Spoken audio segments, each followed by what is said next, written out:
স্বাগত ক্রান্তি টিভিতে। সঙ্গে আছি আমি বুশরা আহমেদ। গোপালগঞ্জ কাশিয়ানী উপজেলার পূর্ব শত্রুতার জের ধরে বসতবাড়িতে হামলা, ভাঙচুর ও লুটপাট করায় মামলার অভিযোগ পাওয়া গেছে। শুক্রবার 11 নভেম্বর 2021 দুপুর 12টায় উপজেলার রাজপাট ইউনিয়নের হাইসুর গ্রামে এ ঘটনা ঘটেছে। এ ঘটনায় উপজেলার হাইসুর গ্রামের নির্মল করের ছেলে সরজিৎ কর বাদী হয়ে একই গ্রামের মৃত সতীশ মণ্ডলের ছেলে পলাশ মণ্ডল ও মৃত ক্ষিতীশ মণ্ডলের ছেলে দিলীপ মণ্ডলকে বিবাদী করে গোপালগঞ্জ ম্যাজিস্ট্রেট কোর্টে কাশিয়ানী সিআর 374 নং মামলা করেন। গোপালগঞ্জ জেলার বিশেষ প্রতিনিধি জানান, মামলার আর্জি ও স্থানীয় সূত্রে জানা যায় 19 নভেম্বর দুপুর 12টায় আসামিরা রামদা, চাইনিজ কোরাল, চাপাতি, হাতুড়ি, লোহার পাইপ সহ দেশীয় অস্ত্র নিয়ে বাদী ও সাক্ষীদের খুন জখম করার জন্য বাদীর বাড়ি গিয়ে হামলা করে। আসামিরা বাদীর ঘরে থাকা নগদ টাকা সহ বাড়িঘর, আসবাবপত্র ভাঙচুর করিয়া প্রায় 4 লক্ষ টাকার ক্ষতি করিয়াছে।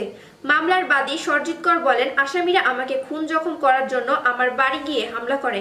এখন আমি নিরাপত্তাহীনতায় ভুগছি। তিনি আরো বলেন, আসামিরা আমার 4 লক্ষ টাকার ক্ষতি সাধন করেছে। এ ব্যাপারে মামলার 1 নং আসামি পলাশ মণ্ডল ও তার স্ত্রীর সাথে যোগাযোগ করলে সাংবাদিকদের সাথে কথা বলতে রাজি হয় নাই। নাম আমার সরজিৎ কর, বাবার নাম নির্মল কর। আমি এই জায়গা রাখছি ভূপতি মণ্ডলের কাছ থেকে।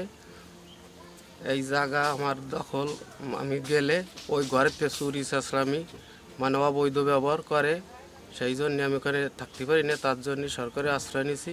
আমার ঘরের থেকে টাকা নিয়ে গেছে পলাশ মণ্ডল বেলা 12টা শুক্রবার, 1.5 লক্ষ দিলীপ মণ্ডল নিয়ে গেছে আটানি শোনাচ্ছেন।